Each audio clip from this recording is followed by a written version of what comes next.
graduated from the master's program in 1997, so I've been a speech pathologist since then.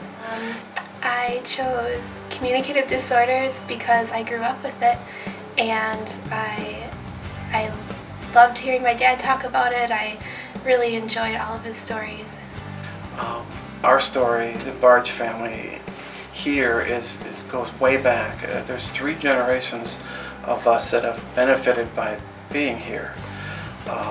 I was about 11 or 12, disfluent, and came here to help me with my fluency, and they did a wonderful job and lifted a big burden from my young shoulders at that time, kind of laying the seeds, I suppose, for me doing this work later on.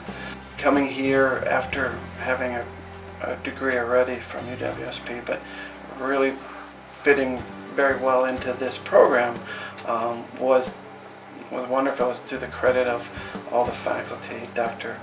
Aylesworth and Dr. Nash, Dr. Pratt. I don't want to leave anybody out, but they're all wonderful advocates for this field, and they weren't kidding. It is a great area to work in.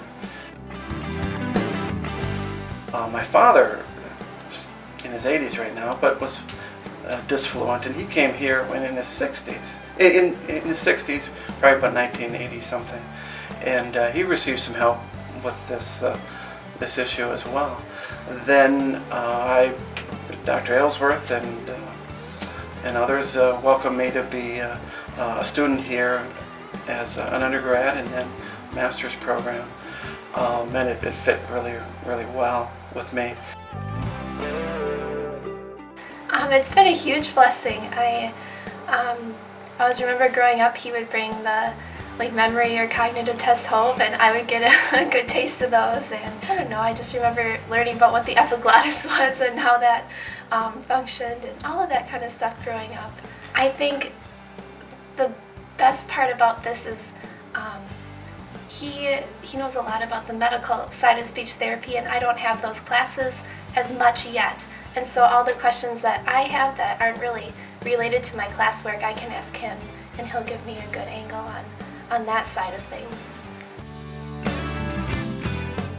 When Amanda got through high school, she did very well, and she could really go to a variety of colleges. I said, well, I think we should look at Point, and she was wholeheartedly in agreement. My hometown and my connection through my father and myself here on many levels had such a strong bond to me. So I said, Amanda, there's the classroom, there's the College of Professional Studies, and I think they'll remember me. And she said, no way, it's been how long?